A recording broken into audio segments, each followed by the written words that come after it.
What would you say to somebody who's listening right now and is in that place where they are feeling a tremendous amount of shame and feeling very lost, whether it is because of very similar life experiences that you've had, or maybe it's somebody who's feeling a lot of shame because their marriage blew up, or they got a health diagnosis and they're having a lot of trouble really just getting through the day, or they've really made some terrible decisions in their life. They're beating themselves over the things in the past.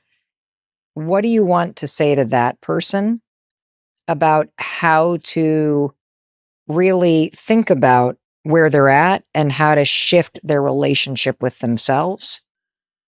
Yeah. For me, as a writer, it all begins with language.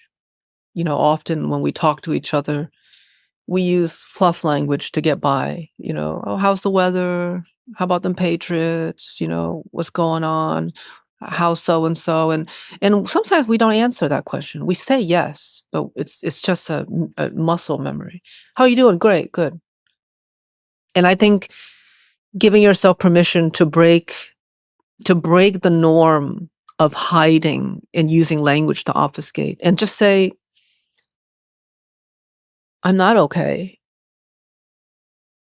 Or changing the question, when was the last time you felt joy? Now you're in a different linguistic space. And you realize that people actually really hunger for that, but they don't want to burden you with that. And we don't have the words to open the doors. We only have the words to move outside the doors. And so when the words change, so disruptions in linguistic patterns, which is what poetry and novels do, right? Because they're disruptions. We don't pick up a novel to confirm what we know. We pick it up to learn something new. In a way, we're disrupting ourselves. Oh, that's so cool. Yeah. I never even thought about that. But you're right. Because I didn't pick up The Emperor of Gladness because I thought I knew everything was in there. I picked it up to be transported and, to use your word, to disrupt my day-to-day life and open myself up to something different. Yeah. Is there some recommendation that you would have if you're trying to disrupt the language you use around yourself and you find yourself saying, I'm not enough, it's never going to work out, I'm not good enough? Yeah. Well, my very rudimentary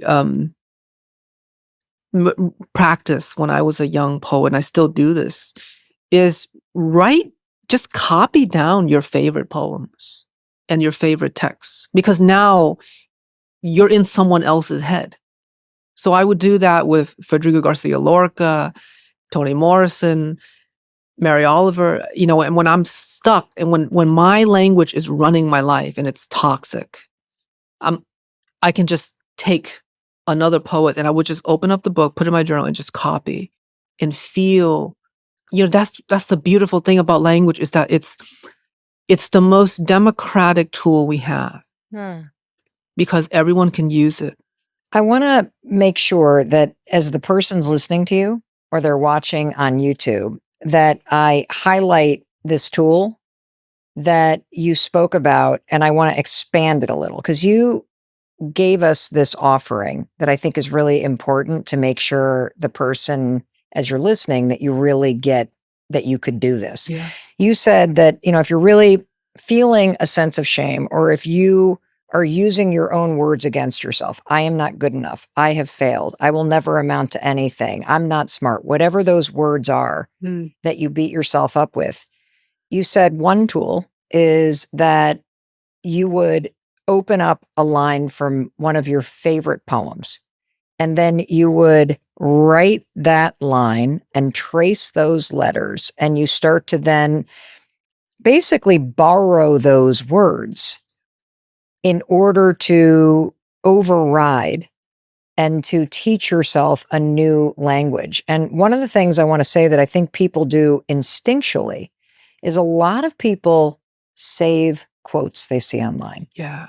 And that's another way to do exactly what you're talking about. That if you are stuck with really self-defeating language and you know you're beating yourself up, if there are famous quotes, if there are lines from a book, if there is something that has lifted you up or you've saved in a little folder somewhere on your phone, you could do exactly what you just said, which is write that out every day. And as you're tracing the shape of those letters, really imagine that those are the words that you say to yourself. Yeah.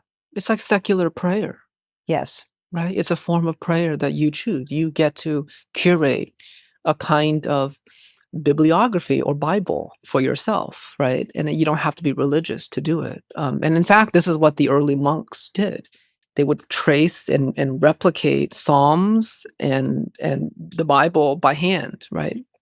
And so that was kind of a meditative practice. And also visualization, imagine the people around you, right? Using the language, even just saying that, I hope my sister has a good day, recenters us, because in Buddhism, we have this idea, in Buddhist psychology, we have this idea called sequential thinking. What is that? In Buddhist psychology, we do not believe that you actually feel two things at once. One can only hold one emotion at a time. So it's like holding a ball. If you're holding the ball of hatred and whether it's for others or self-hatred, the only way to have another thought is to put down that ball. You can't just grab another, right? You have to put down that ball and then hold something else. And in meditation practice, we usually do a check-in with ourselves. And often, particularly nowadays, I sit down and something in me said, this is going to be a bad session. I can't do it. My knees hurt. My ankles hurt. There's too much going on in the world. That email is bothering me. I really got to get back, to that. There's so much. And it's all about, I'm holding my own suffering. And what we do in Buddhism is that we start to displace our suffering with other people's suffering. So we start to think about the people closest to us, and then we radiate outwards. Oh, my brother's having a bad day today. I remember now. He's really struggling. My brother works retail at a sporting goods store. And, it's wage work. Sometimes it's hard. People yell at him. He goes, it's a very stressful job. And so I'm holding him. And all of a sudden, I don't know why this is. But when we hold our suffering, we suffer more. When we hold someone else's suffering, we have compassion. It's amazing. Why? I would love someone much smarter than I to figure that out. But that's always the case. It's very hard to continue to suffer when you're holding someone else's suffering, because it's something like love starts to come out of that. And some days I can't do it. Some days I'm like, I just don't have enough to go there. But just even saying that word, the phrase, I hope, the people in my community can find safety. I'm going to work towards that. I'm going to work towards securing their safety.